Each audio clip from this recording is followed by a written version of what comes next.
Howdy, friend. Ever wonder what secrets the Old West hides behind its endless skies and dusty trails? Tonight, you're about to journey into a world where every shadow tells a story, and every whisper carries a warning. A world where legends come alive around a crackling campfire. Before we begin, if you crave these spine-tingling tales of ghost riders, haunted passes, and cursed treasures, do me a favor. Hit that subscribe button and ring the bell now. Trust me, you won't want to miss a single tale from these haunted lands. And if you find yourself sharing these stories with your kin, give this video a like. It helps make our circle of brave souls grow. Now, settle in and lean a little closer. For the next hour, you'll be transported deep into the heart of the untamed West, where the line between life and the beyond is as thin as the desert breeze. Let these stories stir your blood and awaken the mysteries that sleep in the night. But heed this well. When the voices start to whisper and the shadows begin to move, it just might be the last thing you remember before sleep takes you away. Are you ready, partner? Well then, y'all gather around the fire if you ain't afraid of what might be out there. They say this land's full of stories. Some of them true, and some of them, well, some of them best left untold. But tonight, I reckon you'll hear a few that might make you question whether the shadows you see out there in the dark ain't just playing tricks on your eyes. Now I've seen things, rode through places where the wind don't seem to move right, and the folks who live there, they've got eyes like they've been staring at something they ain't meant to. Out here in the West, there's more than just rattlesnakes and tumbleweeds. You've got ghosts, curses, and things that don't quite belong in this world. I've been to ghost towns that ain't so empty, crossed paths with spirits holding on to grudges, and heard tales about some folks that didn't quite make it back from a journey. So sit back, let the fire keep you warm, and listen close. 'Cause out here, the stories don't just stay in the past. They linger, following you, waiting for the right moment to remind you that the West ain't as quiet as it seems after dark. First story I'll tell you happened up at Blackwood Pass. And I ain't one for superstitions, but I don't ride that pass anymore, and I sure don't recommend you do neither. But if you're curious enough, here it goes. There are places out here that make even the toughest of us wonder. And Blackwood Pass, well, it's one of those places. Folks around here talk about it in hushed tones, like saying its name might stir up something better left undisturbed. Some of the older folks swear it's cursed. Ain't no good reason to head up that way, they say. But there was this one fella who thought he knew better. His name was Jared McAllister. And he thought he could prove them all wrong. But let me tell you, he didn't come back the way he went. In the past, well, it ain't the same for anyone who dares to cross it. Now listen close, 'cause I reckon this story might make you think twice about venturing out on your own. Jared was a young fella, fresh off the train from the east. He had that look about him like he hadn't seen a hard day's work in his life. You know the type. Wide-eyed, with that glint in his eye like he was ready to take on the world. Figured he'd hit it big out here, like so many before him, dreaming of gold, cattle, or land. The kind of fellow that thinks a good, hard day's work will turn things around for him. Well, Jared took to the trail one morning, heading up through Blackwood Pass to get to a mine he'd been hearing about from a few of the old-timers. Now, folks around these parts knew better than to take that route. It's a pass that's been cursed for generations. At least that's what they say. Ain't nobody ever went through there without something happening. Folks who've been around a while know the stories. Strange sounds, shadows that move on their own. And folks who go missing, never to be seen again. Now, I ain't one to scare easy, but even I get a chill when I pass that place. So, when Jared said he was heading that way, we all try to warn him. But you know how it goes. Young fella's got that fire in his belly. Said we were just telling tall tales, like every man does, to keep the West all to themselves. Reckon he thought he was invincible, And I reckon a lot of us did when we first came out here.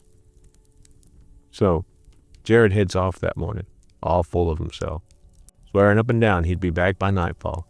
The rest of us, well, we just went about our business, figuring he'd learn the hard way.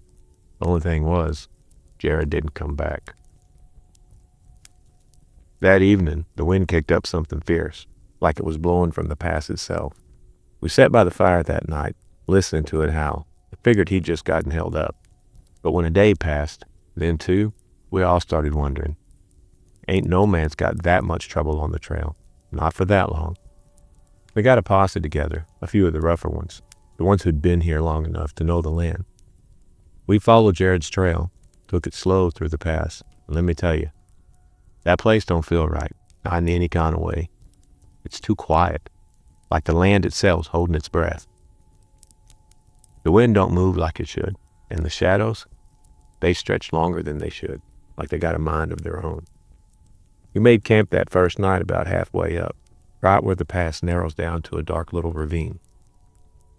We had a fire going, but that wind, it wouldn't stop whistling, and I'll tell you, that's when we started hearing things.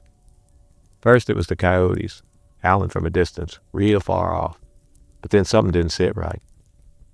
They got quiet all of a sudden, and after that, we heard the sound of boots on gravel, just barely, like someone was walking through the pass, just out of reach. Too far to see, but not far enough to not hear. I don't know why, but it made my skin crawl.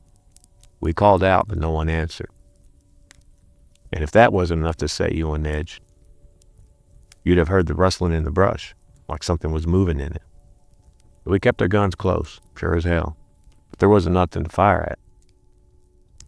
The next morning, we found Jared, but not how you'd expect. He wasn't hurt, no, but he was different. He was standing there in the middle of the pass, staring out at nothing. His face was pale, and his eyes, they were wide, like he'd seen something no man should see. We called out to him, but it was like he didn't even hear us. Finally, he turned around real slow, like something heavy was weighing him down. When he looked at us, I swear, I saw something dark in his eyes. His mouth opened like he was going to say something, but he didn't. Instead, he just smiled. A smile so wide, it didn't even seem like it belonged to him. And then, like a switch was flipped, he just walked on, without saying another word, without even acknowledging we were there. We tried to call after him, but he didn't answer. We followed him, and that's when it happened. The ground beneath our feet started to shift. The pass narrowed again, and there was a strange fog rolling in, thick as tar.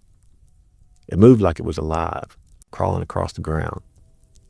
The whole time, Jared just kept walking, slow and steady, like he was in a trance.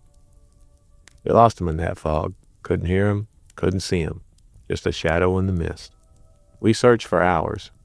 By the time we turned back, we were all feeling like we'd seen a ghost or two ourselves. We never found Jared again, not even his body, and that fog, it lingered for days. But the minute we stepped out of the pass, it was gone. Now folks will tell you that Blackwood Pass is haunted by the souls of those who never made it through. They say that the pass itself, it takes whatever it wants, and sometimes it don't give them back. If you listen close enough, you can hear those souls walking behind you, feel the breath on your neck. And I don't care what you believe in, but I'll tell you this, I don't go near that pass anymore. Not for any reason. Now, I can see it in your eyes, the way that story sits with you, heavy like the dust on the trail. And I reckon it's left you thinking. Blackwood Pass is a place you don't want to mess with, no doubt about it.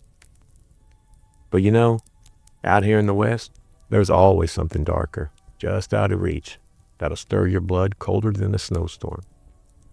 You see, it's not just the land that's cursed out here, it's the people too. You might think the world's a little kinder, maybe even safer when you stick to the straight path, but the truth is, there's things that'll follow you, and no matter how far you run, how fast you move, they'll always be right behind you. Now that brings me to another tale, one that comes from a small town not too far from here. You see, a lot of folks don't know the real story behind the haunted mines of Red Creek. You may have heard rumors, but those are just the whispers on the wind. What happened there, well, it's something a lot darker than just a ghost story. So gather round, and let me tell you about the night of the blood moon, when the earth itself opened up to claim what it was owed. So, like I was saying, there's a town not too far from here, Red Creek. Now, it ain't much to look at, just a few rundown shacks and some busted up old buildings. Most folks around there keep to themselves, but there's a place out past the town that you don't want to get too close to, especially when the blood moon's up in the sky. That's the Red Creek Mine, and there's a reason no one works there anymore. Folks will tell you it's haunted, cursed. Some say it's the spirits of the miners who went down into that pit and never came back. But the truth? Well, that's a whole lot darker. The story starts with a fellow by the name of Jack Harlow. Now, Jack wasn't no stranger to the mines. He'd worked them all across the West, from the silver hills of Nevada to the copper veins up in Arizona. He was tough, knew his way around a pickaxe, and wasn't afraid of the dark, no sir. But when he came into Red Creek, he was looking for something different. He had heard talk about a vein of gold buried deep beneath the earth, something so rich that it could set a man up for life. Now Jack, he wasn't a fool. He knew the risk. Might have been closed for years, but that didn't bother him none. He'd seen men take greater risks for bigger rewards, and he was determined to get his hands on whatever that old mine had left in its bones. So one day, Jack got himself a lantern and a pickaxe and headed down into the Red Creek Mine alone. Ain't no one saw him go, but the sound started up that night. The sound of hammering, like someone was deep in the mine working the rock. Folks in the town could hear it, echoing up from the depths, but no one dared go near. Some said it was Jack, working his way through the veins. Others figured it was the ghost of the miners who died down there long ago, still hammering away at the earth. But as the days went by, the sounds didn't stop. It wasn't just hammering anymore. No, it was something worse. Screams. Low, guttural screams echoing out of that mine, like someone was trapped down there begging for help. And as the moon rose higher in the sky, it wasn't just the screams. There was a rumbling in the earth itself, like the mine was alive. The ground shook every night, like it was trying to break free of something buried deep beneath. Now, this is where things get real strange. One night, a group of folks, young men mostly, eager to make their mark, decided they'd had enough of the screams. They weren't going to let some ghost story keep them from the gold. They packed up their gear and headed for the mine, determined to bring Jack back, or at least find out what was really going on down there. They didn't make it far, though. As they got close to the entrance to the mine, they said they saw something in the moonlight, something big and black, like a shadow moving by itself. One of the boys, Benny Mercer, swore he saw a figure standing at the mouth of the mine, still as death. But when he blinked, that figure, well, just wasn't there anymore. It was gone. Just a puff of dust in the air. They hesitated, but then they decided to go in anyway. They figured it was just their nerves playing tricks, you know? But when they reached the first shaft, that's when they heard it, that low, rumbling growl. Not an animal, no, it was too deep, too otherworldly. Benny went to speak, but no sound came out. And that's when they realized it wasn't just the mine that was wrong. There was something beneath the earth. Something that had been waiting a long time to come back. The ground shook again, this time harder. And when they turned to run, that shadow from before was there again, blocking the entrance. It wasn't just a shadow, it was a thing. A thing that had eyes like burning coals and teeth like the jagged rocks themselves. It was large, taller than a man, and its body was covered in dark, slick scales that glistened in the moonlight. The boys tried to scream, but no sound came out. They couldn't move, couldn't breathe. It was like the very air had been stolen from their lungs. Benny, the youngest of them all, was the first to fall to his knees. His body shook, his eyes wide with terror as the creature's glowing eyes locked onto his. That's when it spoke, its voice low and deep like the earth was growling at them. "Leave this place," it said, "or be claimed by the mine." The rest of the boys didn't wait to see what happened next. They bolted, running faster than they'd ever run in their lives, never looking back. They didn't stop till they were clear out of Red Creek, and none of them ever spoke of it again. As for Jack Harlow, he was never found. But ever so often, when the moon's high in the sky, the earth trembles, and you can hear the hammering again. And some folks say that if you listen real close, you'll hear Jack's voice, soft and distant, screaming for help from deep in the mine, calling to anyone brave enough to go down and find him. But I'll tell you one thing, if you ever find yourself near Red Creek, you best keep moving when the blood moon rises. There are things in the earth that you don't want to wake. Now, I reckon that last story might have left you with a chill that ain't easy to shake off. And I don't blame you. Red Creek and that mine, it's a place I wouldn't wish on my worst enemy. But let me tell you something. It's not the only place out here where things go wrong. Not by a long shot. Out in this wild country, where the earth and the sky seem to stretch on forever, you'd think you'd be safe. But no matter where you go, there's always something lurking just out of sight. Folks around these parts, they got a saying, the desert don't forget. And I reckon it's true. But what's worse than the desert forgetting is when it remembers. You see, not far from here, there's a patch of land, a place where even the bravest souls won't dare to step foot. It's called the Silent Grove. And the stories about it, well, they ain't the kind of thing you hear every day. Now, I got a story about that grove, one that might make you think twice about wandering too far out in the wild. You see, it wasn't always known as the Silent Grove. It used to be a place full of life, full of people, until the day they all disappeared. That was years ago, but it still gives me the shivers to talk about it. I knew a fellow once, a wanderer like myself, who figured he could handle whatever the desert could throw at him. His name was John Cutter. And what happened to him in the Silent Grove? Well, you're about to find out. John Cutter was the kind of man who didn't scare easy. He'd been a bounty hunter, a tracker, even a soldier in his younger days. The kind of fellow who could outdrink, outfight, and outthink just about anyone who crossed him. But the desert? It had a way of humbling even the toughest of men. And for John, that lesson came when he stumbled upon the Silent Grove.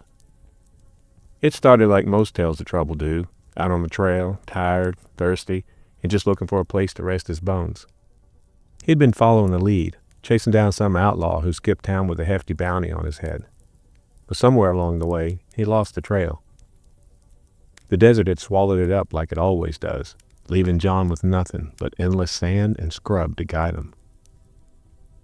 Then, just as the sun was setting and the sky turned that deep blood orange, he saw it, a cluster of trees in the distance, their branches reaching up like twisted fingers against the sky.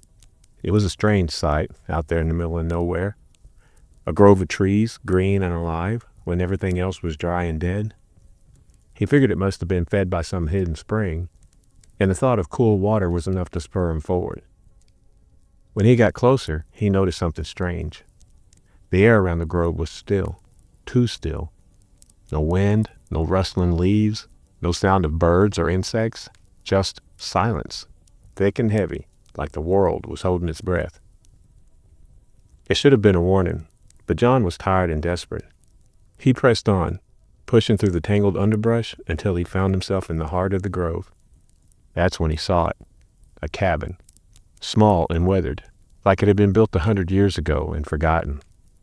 The door hung open, creaking slightly, and there was no sign of life. No smoke from the chimney, no footprints in the dirt, just that eerie silence, pressing down on him like a weight.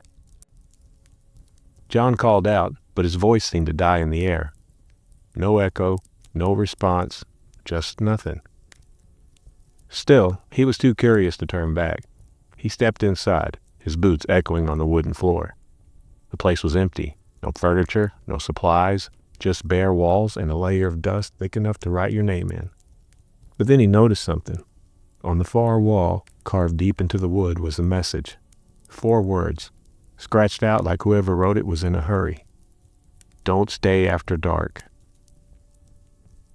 Now, most men would have taken that as their cue to leave, but John, he just chuckled to himself. He figured it was some old ghost story meant to scare off trespassers. Besides, the sun was setting, and he wasn't about to spend the night out in the open when he had a roof over his head. As the last light of day slipped away, the silence grew heavier. John set up a small fire in the corner of the cabin, trying to shake the unease that was creeping up his spine. He told himself that it was just the desert playing tricks on his mind, that the stillness was nothing to worry about. But deep down, he knew better. The first sign of trouble came just past midnight. He was sitting by the fire, cleaning his revolver when he heard it, a soft rustling outside, like footsteps in the leaves. He froze, listening intently. But the sound stopped as quick as it started. He stood up, gun in hand, and crept to the window. The moonlight spilled through the trees, casting long, twisted shadows across the ground. But there was nothing there, not a single soul. Then he heard it again. This time it was closer. A low whisper, like someone was speaking just out of earshot. He whipped around, gun raised, but the cabin was empty. The fire flickered, casting shadows that seemed to move on their own, and that whispering grew louder, more insistent. It wasn't just one voice, it was many, a chorus of low, mournful wails that seemed to come from the very walls of the cabin. John's heart pounded as he backed toward the door. But before he could reach it, the whisper stopped, and in their place came a single, bone-chilling sound. Laughter. Soft at first, then louder, echoing all around him. It was high and hollow, like it didn't belong to anything human. The fire suddenly snuffed out, plunging the cabin into darkness. Then he saw them. Eyes, dozens of them, gleaming in the shadows like tiny pinpricks of light. They moved closer, surrounding him, until he could feel their cold breath on his skin. And in that moment, he understood the warning on the wall. He shouldn't have stayed after dark. What happened next? Well, no one knows for sure. By the time the sun rose, John Cutter was gone. The cabin, empty again, like he'd never been there. But some say if you go to the silent grove on a moonlit night, you can still hear the whispers and see the eyes watching from the dark. Now, I don't know about you, but I'd rather take my chances out here in the open than spend a single night in that grove. But hey, if you're feeling brave, maybe you'll be the one to find out what really happened to old John Cutter. Well, I reckon John Cutter learned the hard way that some places are best left alone. The Silent Grove ain't just a legend. It's a reminder that the land out here has its secrets, secrets that don't take kindly to being disturbed. But you know, not every tale of terror starts with a man chasing gold or looking for shelter. Sometimes, trouble has a way of finding you, no matter how far you run. There's a story I heard once about a woman named Clara. She wasn't no outlaw or treasure hunter, just a widow, trying to make her way in the world after the kind of heartbreak that make most folks give up. But what she found out there, in the quiet of the frontier, well, let's just say it was something far worse than the loneliness she was trying to escape. Let me tell you about Clara's story, The Widow's Watch. Clara Walters was a strong woman, stronger than most men I've ever met. Life hadn't been kind to her, but she had learned how to endure. Her husband, Joseph, was a kind soul, the sort of man who could make you laugh, even when your world was falling apart. But that's the thing about the frontier. Happiness is as fleeting as the rain. Joseph passed one bitter winter, taken by a fever that the doctor couldn't cure. She buried him herself on a hill overlooking their small homestead, under the wide open sky they'd shared together. After that, the house felt empty, like it wasn't hers anymore. The nights were the worst, silent, except for the groaning of the wind through the cracks in the walls. She'd lie awake, listening to the wind, trying not to let the loneliness take hold. But the days were for work. She plowed the fields, fixed the fences, and tended to the animals. It was the only way to keep the grief at bay. It was during one of those long, lonesome days that Clara decided to leave. She'd pack up her wagon, sell the land, and head east, back to where her family was. Maybe they'd take her in, or maybe she'd find her own way. Either way, she couldn't stay there, not with Joseph's ghost haunting every corner of that house. But before she left, there was one thing she had to do, one last goodbye. She walked up to the hill where Joseph was buried, carried a bouquet of wildflowers she'd picked that morning. The sun was setting, painting the sky in hues of orange and red. She knelt by the grave, placed the flowers on the weathered headstone, and said a prayer. As she stood to leave, she saw something out of the corner of her eye, something that made her blood run cold. There, on the edge of the field, was a figure. Tall and still, it stood just beyond the fence line, silhouetted against the setting sun. Claire squinted, trying to make sense of it, but the figure didn't move. It didn't wave or call out. It just stood there, watching. She told herself it was nothing, a trick of the light, or a scarecrow she'd forgotten she'd put up. But as she walked back to the house, she couldn't shake the feeling that she was being followed. The shadows seemed to stretch longer, darker, as though they were reaching for her. And that night, as she lay in bed, she thought she heard footsteps on the porch. Slow, deliberate, like someone was walking back and forth, just outside her door. Clara didn't sleep a wink. At sunrise, she grabbed her rifle and threw open the door, expecting to find something. But the porch was empty. The dirt, undisturbed. She told herself she was just spooking herself, that the grief and exhaustion were messing with her mind. She loaded the wagon and hitched the horses, ready to leave it all behind. But as she made her way down the dirt road, she couldn't shake the feeling that she was being watched. The field seemed too quiet, the trees too still. And then she saw it again, the figure. This time it was standing at the top of the hill where Joseph was buried, watching her wagon roll away. Clara's hands trembled as she tightened the grip on the reins. She wanted to turn back, to see what it was, but something deep in her gut told her not to, so she kept riding.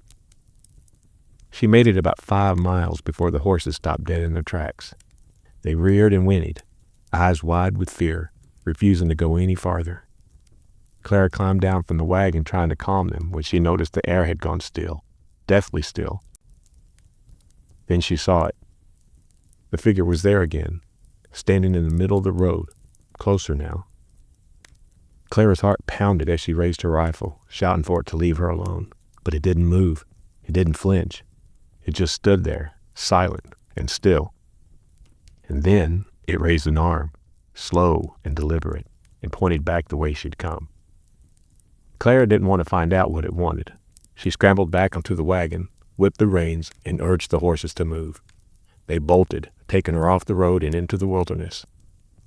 She didn't stop until she was miles away, the sun high in the sky and her throat raw from shouting. But even then, she couldn't shake the feeling that she hadn't escaped. That figure was still out there, watching, waiting. That cold, creeping dread like a pair of eyes boring into the back of her neck. She didn't look back, not once, afraid of what she might see. Instead, she pushed the horses harder, desperate to put as much distance as possible between her and whatever it was. By nightfall, she found herself in a patch of wilderness she didn't recognize. The trees were thick, the branches tangled like skeletal fingers, and the moonlight barely pierced the canopy. Not wanting to risk the horses stumbling in the dark, she decided to make camp. She built a small fire, more for comfort than warmth, and huddled close to it, her rifle resting across her knees. The silence out there was suffocating. No wind, no insects, not even the rustle of leaves. It was the kind of quiet that made her skin crawl. She kept telling herself she was safe, that whatever she had seen was long behind her, but deep down, she knew better. Then, just as she started to nod off, she heard it, a soft rustling coming from the trees beyond the firelight. Clara froze, her heart pounding in her chest. The sound was faint, almost like footsteps, but too deliberate to be the wind. She gripped her rifle tight, her knuckles turning white, and called out to the darkness. "Who's there? Show yourself." No answer, just more rustling, closer this time.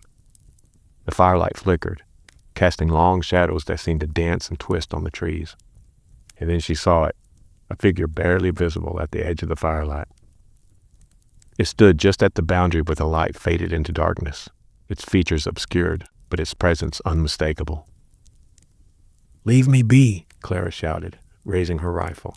Her voice cracked, but her aim was steady. The figure didn't move, didn't make a sound. It just stood there, watching. Clara's hand shook as she tightened the grip on the trigger, ready to fire. But something stopped her.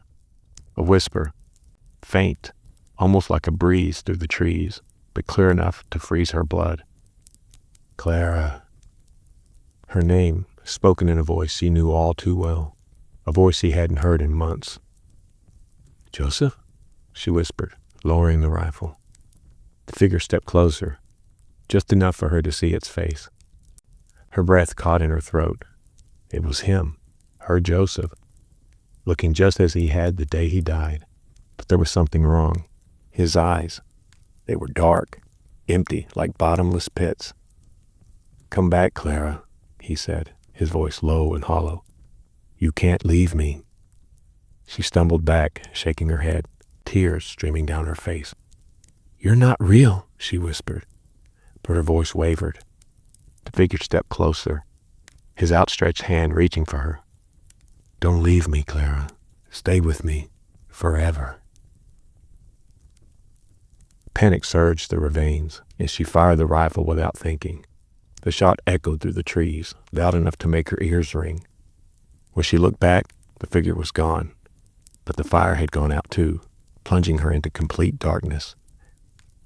She fumbled for her lantern, her hand shaking, and lit it with trembling fingers. The light revealed nothing but trees and shadows. No sign of Joseph or whatever had been pretending to be him. But the feeling of being watched was stronger than ever, a heavy weight pressing down on her chest. She didn't sleep that night.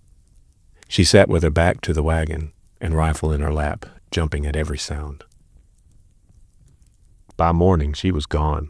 No one knows exactly what happened to Claire after that night. Some say she made it back to her family, though she was never the same. Others say she vanished, swallowed up by the wilderness like so many others before her. But those who passed through the area where she camped claim they've seen things, a figure standing in the shadows, or a voice calling their name in the wind. And sometimes, when the night is quiet enough, they say you can hear her whispering, Joseph? Strange how grief can twist the soul, isn't it? Some say Clara's story's just that, a story. But I've heard too many tales like hers to think it's all just make-believe. Out here, the line between the living and the dead gets mighty thin, and sometimes it's hard to tell which side you're on. Clara's tale reminds us that the past ain't always content to stay buried. It clings to us, whispers to us, and sometimes it finds a way to drag us back, whether we want it or not. Out here in the frontier, though, there's more than just grief and memories to reckon with. Sometimes you stumble upon things older than the ground we walk on, things that were here long before we ever set foot on this land. And when you disturb them, well, let's just say you're inviting trouble of a kind you ain't prepared for. That's what happened to a man named Elias Thatcher. He was a prospector looking for fortune. But what he found was something no amount of gold could ever make right. Let me tell you about the Devil's Claim. Elias Thatcher was a man with fire in his gut and gold on his mind. Like so many others, he came west chasing the promise of fortune, dreaming of strikes big enough to make him richer than any king. He was a good man, though, not the kind to cheat or steal. Hard work and determination, that's what Elias believed in, and it served him well for a time. He'd carved out a claim in the foothills near a place where folks called Whispering Rock. The name came from the strange sounds the wind made as it passed through the jagged outcroppings. Some say it sounded like voices. Others swore it was the spirits of the land, warning folks to stay away. But Elias wasn't one for superstition. To him, Whispering Rock was just another patch of dirt, one that might hold the promise of gold. For weeks, he worked that claim, digging and panning with nothing to show for it but sweat and sore muscles. The nights were cold, the days were long, and the loneliness ate at him like a rusted knife. But Elias was stubborn, too stubborn maybe, and he refused to give up. One evening, as the sun dipped below the horizon, Elias found himself digging deeper into the hillside than he'd planned. The light was fading, and his lantern cast long, flickering shadows on the rock walls. That's when his pickaxe struck something solid, something that didn't feel like stone. Curious, he knelt down and cleared the dirt away with his hands. What he uncovered was strange, a carved tablet, smooth as glass, etched with symbols he couldn't make sense of. It wasn't gold, but it was something, and that was enough to keep him digging. As he worked, the air around him seemed to grow heavy. The wind, which had been still all day, picked up, carrying with it a low, mournful sound. Elias shook it off, telling himself that it was just the way the wind played through the rocks. But the deeper he dug, the louder that sound became, until it wasn't just wind anymore. It was voices. They were faint at first, just whispers, like a dozen people murmuring at once. But as Elias uncovered more of that strange tablet, the whispers turned into words. He couldn't understand the language, but he could feel the weight of it, like the words themselves carried a power he couldn't explain. That's when he saw it. A symbol etched into the tablet, glowing faintly in the lantern light. It looked like an eye, unblinking and watchful, and the moment Elias touched it, the voices stopped. The silence was so sudden, so complete, that it made his ears ring. The air around him felt cold, colder than it should have been, and the shadows cast by his lantern seemed darker, deeper. He stood there, staring at the glowing eye, when the ground beneath him trembled. A crack opened up at his feet, a jagged fissure that seemed to stretch into the earth itself. From the darkness below came a sound, a low, guttural growl that made the hairs on the back of his neck stand up. Elias stumbled back, his heart pounding in his chest as a hand reached up from the crack. It wasn't a man's hand. The skin was blackened, the fingers too long, ending in sharp, claw-like nails. And the arm that followed, well, it wasn't something Elias had words for. He turned and ran, leaving his tools and the tablet behind. The growls turned into a roar, and the ground shook beneath his feet as he scrambled out of the pit. He didn't stop running until he reached his camp, and even then, he didn't dare look back. But the thing about disturbing something that ain't meant to be disturbed, it don't let you go so easy. Elias sat by his fire that night, trembling and clutching his rifle like it was the only thing tethering him to sanity. His eyes darted toward the darkness beyond the campfire's glow, half expecting to see that clawed hand reaching for him again. But the night stayed quiet, save for the occasional crackle of the fire and the distant call of a coyote. He tried to convince himself it was just his imagination, exhaustion playing tricks on his mind. Maybe he had hit a pocket of gas, or the sound of the wind has twisted into something unnatural. But no matter how hard he tried, he couldn't shake the memory of that glowing eye or the weight of those voices. He had decided that come morning, he'd leave, abandon the claim, leave Whispering Rock behind, and never look back. It wasn't worth his life. But as the fire burned low and his eyelids grew heavy, a voice whispered from the shadows. "Elias." His head snapped up, his heart pounding in his chest. The voice was soft, almost kind, but it came from everywhere at once. He gripped his rifle tighter, his knuckles white. "Who's there?" he called out, his voice shaking. No answer, just the wind stirring the leaves, and then the voice again, closer this time. "Elias, you can't leave." The shadow seemed to move, creeping closer to the firelight. Elias stood, backing away, his rifle aimed into the darkness. "Stay back," he shouted, but his voice fell small, swallowed by the vast, empty night. The fire sputtered, and for a moment, the world went dark.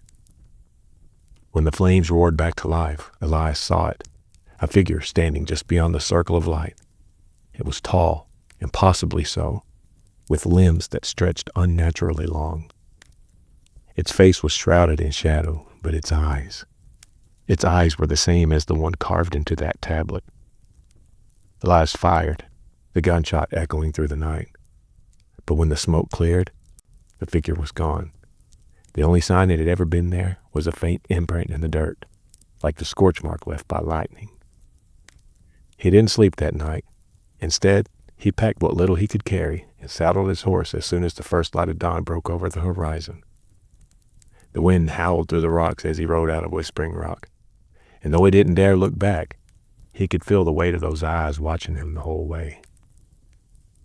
Elias thought he'd escaped, that he'd left whatever he had awoken behind. But weeks later, when he had arrived at the next town, the nightmares began. Every night he'd dream of that glowing eye and the voices that came with it. He stopped sleeping, stopped eating, and started to waste away. One night, after a particularly terrible dream, Elias stumbled out of his room at the boarding house and into the street. He was muttering to himself something about making it stop and closing the eye.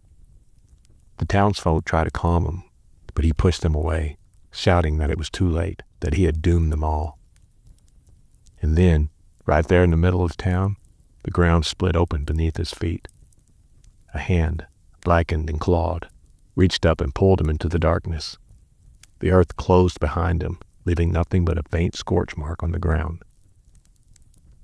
The townsfolk swore they could hear the whispers for days afterward, carried on the wind like a warning.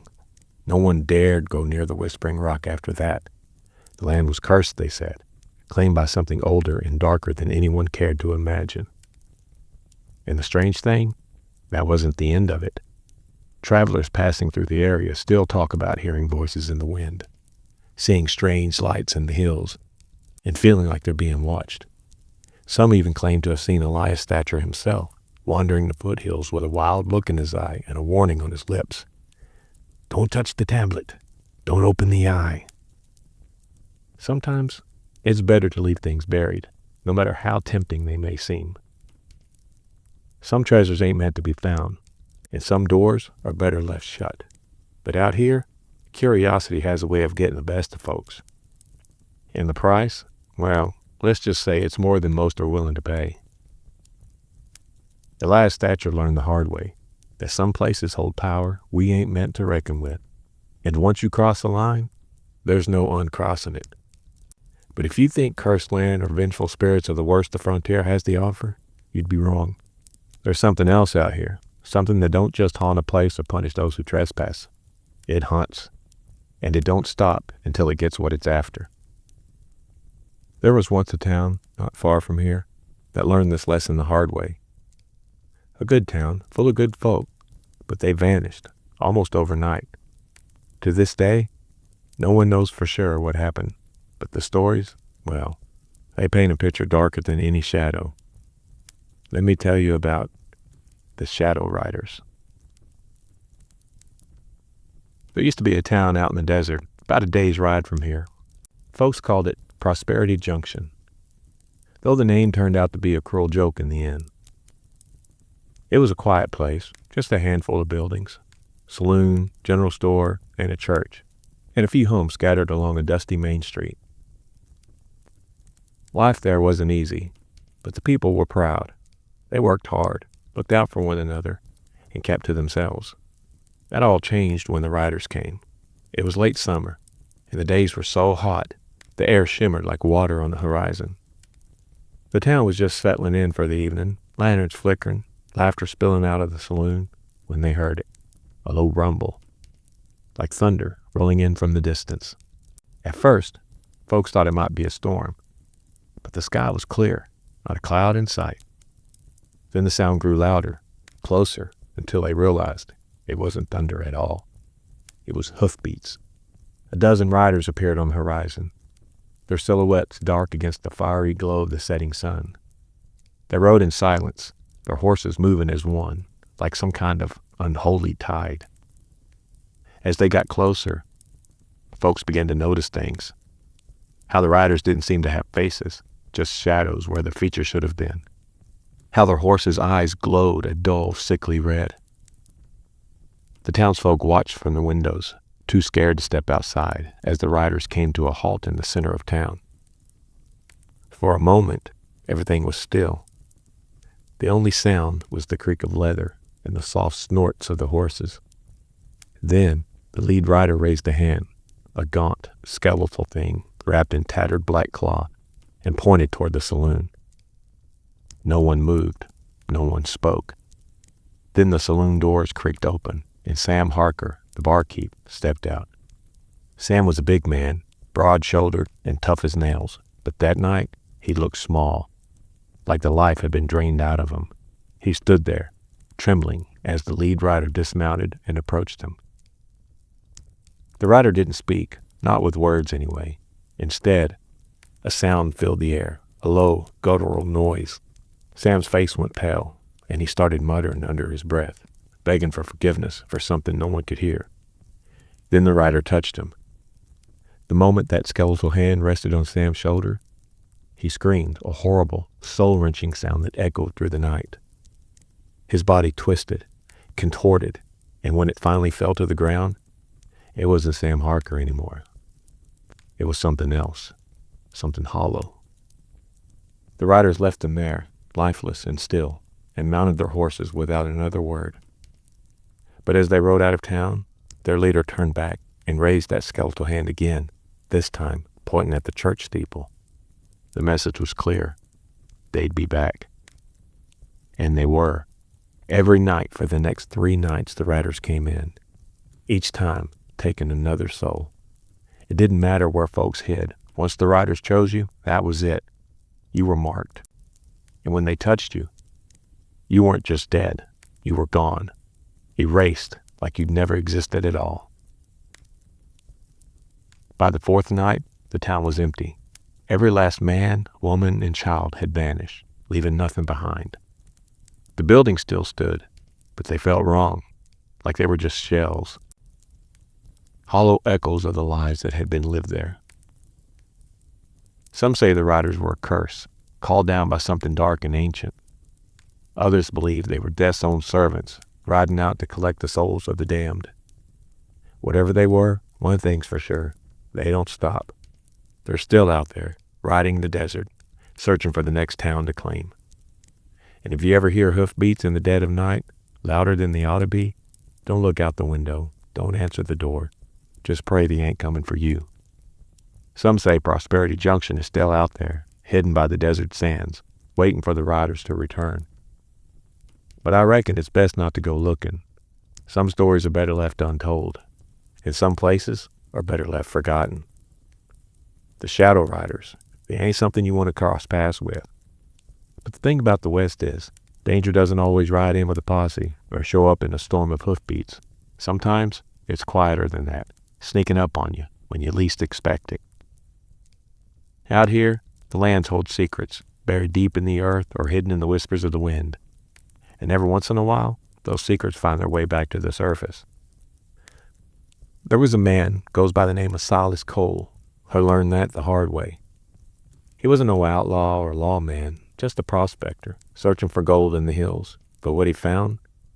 Well, let's just say some treasures ain't worth the price you pay. This next tale is one of greed, ghosts, and the heavy toll of guilt. Gather close, and I'll tell you the story of the Golden Curse. Silas Cole was the kind of man who couldn't sit still for long, always chasing something, money, fame, a quick thrill. He wasn't what you'd call bad, but he wasn't exactly good either. A drifter, really, moving from one prospect to the next, always looking for that big score that had set him up for life. It was in the hills west of here that Silas found what he thought was his golden ticket, literally. He'd been digging for weeks, scratching out a living in the dry, rocky soil, when his pickaxe struck something solid. At first, he thought it was just another boulder, but when he wiped away the dirt, he saw it gleaming in the sunlight. Gold.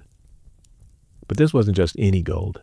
It was a vein thicker than anything Silas had ever seen, running deep into the earth like the root of some ancient golden tree. His heart raced as he dug faster, loosening chunks of the shiny metal from the rock. By the time the sun set, he had had enough gold to fill his saddlebags, and he was grinning ear to ear, dreaming of the life he was about to have. He should have stopped there. But greed's a powerful thing, and Silas wasn't the kind of man to walk away from an opportunity, so he kept digging. Day and night, barely stopping to eat or sleep. The deeper he went, the stranger things got. The air in the shaft grew cold. so cold his breath hung in the air like smoke. The walls of the mine began to shimmer, almost like they were alive. And the deeper he dug, the louder the whispers became. At first, he thought it was just the wind playing tricks on him. But the more he listened, the clearer the voices got. They spoke his name, soft and urgent, like they were calling to him. Silas, Silas, come closer. He told himself he was imagining things. Maybe he was just tired, or maybe it was the excitement messing with his head. But no matter how hard he tried to ignore them, the voices didn't stop. On the fifth night, Silas hit something hard. He leaned close, his lantern flickering, and saw what looked like a door, an ancient thing carved into the rock, with strange symbols etched along the surface. The whispers grew louder, more insistent, as he ran his fingers over the carvings. "Open it," they said. Now any sane man would have turned around right then and there, but Silas wasn't about to let some spooky carving stop him. He pried the door open with his pickaxe, and what he saw on the other side made his blood run cold. It was a chamber filled with gold, more gold than he had ever dreamed of. Coins, bars, jewelry, statues. It was a treasure hoard fit for a king. But it wasn't just the gold that filled that room. No, there was something else there too. Bones. Piles of them, stacked high against the walls. Skulls grinning in the lantern light. Their empty sockets staring right at him. And in the center of the room, there was a pedestal, and on that pedestal sat a crown, gleaming like the sun itself. The voices spoke again, louder this time, almost desperate. "Take it, Silas. Take the crown." He hesitated, his gut twisting with a sense of dread. But greed won out, like it always did. He reached for the crown, his hands trembling, and the moment he touched it, the voices stopped. For a moment, everything was still. Then, the ground shook, and the walls of the chamber began to close in. Silas turned to run, but the shadows seemed to move, reaching out for him like they had a life of their own. He barely made it out alive, the crown clutched tight in his hands. But when he looked back, entrance to the mine was gone, buried under tons of rock and dirt. At first, Silas thought he'd gotten away with it. He sold the gold, bought himself a fancy house in town, and lived like a king. But it didn't take long for the curse to catch up with him. It started with the dreams, dark, twisted things filled with shadows and whispers. Then came the sightings. He'd catch glimpses of figures in the corner of his eyes. But when he turned to look, there was nothing there. And then the deaths started. One by one, everyone who'd helped him move the gold, everyone who'd touched it, fell victim to strange accidents.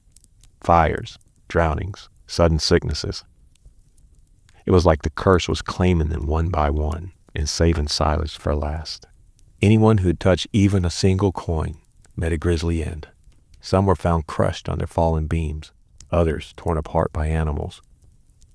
And a few just disappeared altogether, like they'd been swallowed by the earth itself. Silas tried to convince himself it was all a coincidence, but deep down, he knew better. The crown, that cursed crown, was still in his house, locked in a chest at the foot of his bed.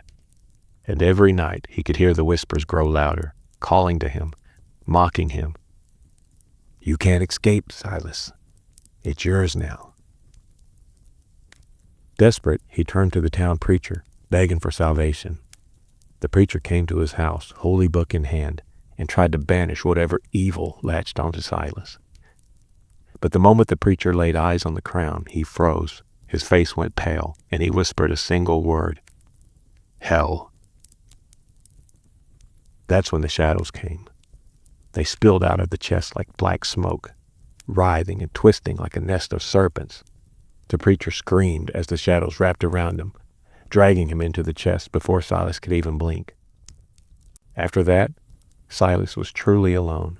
The townsfolk wanted nothing to do with him, calling him cursed, a devil's man. He couldn't sleep, couldn't eat, couldn't think.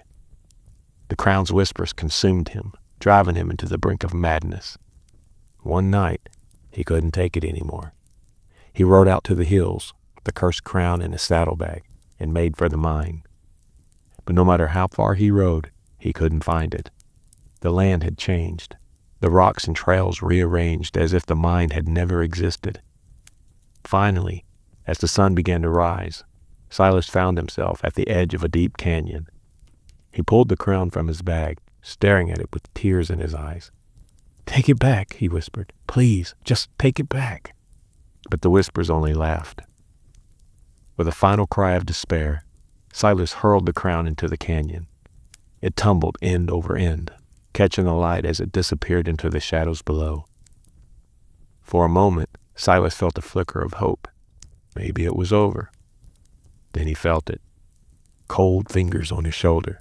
He turned, and there they were, the shadows, rising up from the ground, taller and darker than ever. They didn't say a word. They didn't have to. Silas screamed as they dragged him into the earth, their laughter echoing through the canyon long after he was gone.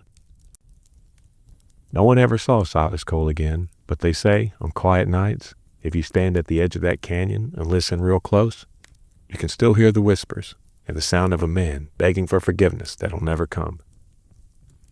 Greed's a dangerous thing out here in the West. You never know what price you'll pay for the treasures you dig up, or what's waiting in the shadows to collect. Well, the flame's dwindling, and the night's growing deeper. I reckon it's time to put these stories to rest, at least until another restless soul gathers round this fire. Tonight, we've wandered through cursed passes, heard the mournful whispers of haunted mines, and see how greed and sorrow can twist even the strongest spirit. Each tale was a warning, a reminder that out here in the wild, where the land meets the limitless sky, the past never truly lets go. Remember this, friend. The darkness isn't just the absence of light. It's alive with secrets, with the echoes of lost souls and the weight of unspoken regrets. Every shadow that flickers beyond your campfire, every whisper riding the wind, could be the Old West reminding you that some things are best left undisturbed. So as you ride off into the night or settle in for a few hours of uneasy sleep, keep your wits about you. Take these stories as a guide, a cautionary light in a land where the unseen is as real as the stars above. They say curiosity killed the cat, and out here, that old saying might just be true. Thank you for taking this journey with me, for listening to the warnings and the wonders of these haunted trails. Until we meet again, be mindful of the shadows, for they're always watching, always waiting. And remember, the night's secrets are never truly done speaking. They're just waiting for another listener. Safe travels, partner. May your path be true, and may the light guide you through the darkness.